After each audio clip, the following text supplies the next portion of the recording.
Hello and welcome to another episode of Tips and Ideas with Ed Wallace of Midwest Landscaping, www.uniqueenvironments.com. Well, it's winter time here in Southern California, and we have different types of plant materials that do go into the dormant state, and they like to have a break. We like to take a vacation after working all year. We like to take a couple weeks off, a week at least, and re-energize ourselves and get a break and just rest up and get a little bit of peace of mind. Well, the same thing goes for plant material. What I'm going to do is show you a little short video of what I did here at a job site here in Long Beach. We have some deciduous shrubs that needed to be pruned back, and the gardener, they weren't too versed in that, so I convinced the client that I need to come in and kind of thin things out and give the plant an opportunity to regenerate itself and to have a better life coming next year. First thing we're looking at is a deciduous hibiscus tree. Actually, this tree was one that I took from a seedling back in Ohio, in central Ohio where I'm from. In the alleyway, there was a bunch of these deciduous hibiscus growing, so I took a plant, a little seedling, and brought it back and planted it and nurtured it from a little 6-inch pot to a 1 gallon to a 5 gallon to a 15, and eventually it earned its right to have its place here in this front yard. It's been in here now for at least 8 to 9 years, if not longer, and it's doing really well. It has purple flowers and it's beautiful. But this is a transplant from central Ohio here in Southern California. But one thing I wanted to point out is what I did is I came through and I pruned out all of these different branches that were crossing branches in the middle so that we can be able to get airflow through the plants, so we can be able to have some flow, some air coming through there, and also give the hibiscus opportunity to punch out new growth and new blossoms. So by pruning all these different sections back, we're able to, all these different limbs and branches off and back, we're able to control how this plant is growing, where it's going to go. Like this one here, I should have pruned this one off because we don't want it going into the house. So I'll bring some cutters and cut this particular one off, because with all the other trimming that's going on, there'll be a lot of energy that's available now, so this branch will actually kick out and will go towards the house, which we don't want. We like to have the branches that are like in a fanned out type of situation, so that they're not growing into the house, and also have, so we can have airflow through the plant and have nice flow of air through the plant, but also to separate the different limbs so that when it does blossom out on all these different nodules here, these are all nodules where it's going to be blossoms. It'll be full of blossoms come springtime. But this is your deciduous hibiscus, and I like to keep the plants trimmed up from the bottom so that there's not a bunch of pests and other things that can hide along the bottom, because it gets pretty full. Here's one limb I'll probably cut off too, because it's going directly out, and it's just a hassle. But we'll let it grow out and then I'll be able to define it a little bit more. But that's our deciduous hibiscus in the trimming that I did on that one. Here we have more of an evergreen hibiscus that got attacked by whitefly, and it left a black sooty mold. It rained pretty hard here about a week or two ago, but if you can notice under here, we have to come in and treat this with some neem oil, because there still is some remnants of whitefly. You can see how black the leaves are.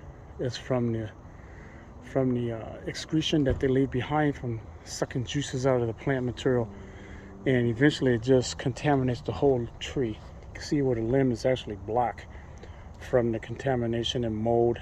Actually, it's mold from this mildew and stuff from the excretion of the aphids. So we'll come through and do a insecticide soap spray, and then apply some neem oil to it, and that'll help to smother whatever whitefly there's still left. There's not too many leaves on it, so that's beneficial from the standpoint of being able to treat the whole tree, because most of the animals are underneath, and so we have to be able to coat those with the neem oil. And so we're going to take care of that and be able to handle all that different things going on. Hey, homeowner, I'll say hi to you in a bit. Welcome. Homeowner just came home. I was telling her to be quiet while I was videoing, but that's disrespectful, but at least I had to greet her. But that's your hibiscus. Pretty much the same thing from the trimming. We have to go through and prune out some of these limbs that are crossing and things like that in the middle of the hibiscus, and had to bring the top down because the top was way up near the eave of the house, so we had to bring the level down so that way it's not growing all over the place, and control the level. We'll be able to get more energy out to those limbs that are available. We have airflow through the plants, so we'll have a nice flow of air. We got the bottom trimmed up so it's not a bunch of stuff happening, because if you notice, hibiscus, it blooms all along the side of the limb there. So we have to keep an eye on that so it doesn't create too much clutter. Because we have these pine trees. These pine trees put out a lot of pine needles all over the place.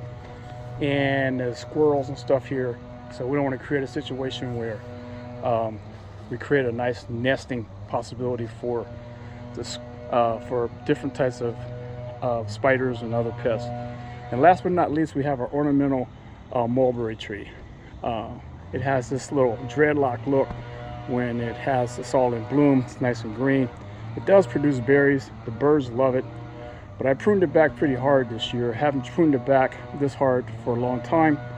It needed it. It was just limbs going everywhere. His dreadlocks was out of control. So I went through and I pruned back all the different limbs, trimmed some off. To have new growth come out of there. Gives the tree opportunity to take a break. We'll put down a nice food, some organic fertilizer for it, some compost, so that we can build the energy level back up and be able to get some nutrients to this mulberry. It's really funky looking when it is in bloom, and it has this greenness in the limbs going on. Homeowner loves it. We got a landscape light that's highlighting it, so everything is cool. It's pretty nice because I got some seedlings from the pine trees that I've been harvesting every now and then. Homeowner lets them grow out because she knows I like to take them and I transplant them into 1 gallons and then eventually to 5s and 15s, and use them on different job sites. And this is how big those trees get. But I don't know what type of pine this is. Maybe a ponderosa, not sure. But anyway, there's one that's growing over there. See right there? So she lets the seedlings grow. I come and pick them up, take them out, and start new growth. So there you go. Quick video showing you some tips on trimming on deciduous and evergreen hibiscus, and on our dwarf mulberry dreadlock tree. Thanks for watching. It's Ed Wallace, Midwest Landscaping. Happy holidays to you. This is December. I don't know if I'll be doing any other videos before the end of the year, so thank you for checking my videos out. Give me a thumbs up, subscribing, sharing this, giving me comments. I love it. So thanks for support. Looking forward to a new year ahead. Take care, and thanks for watching.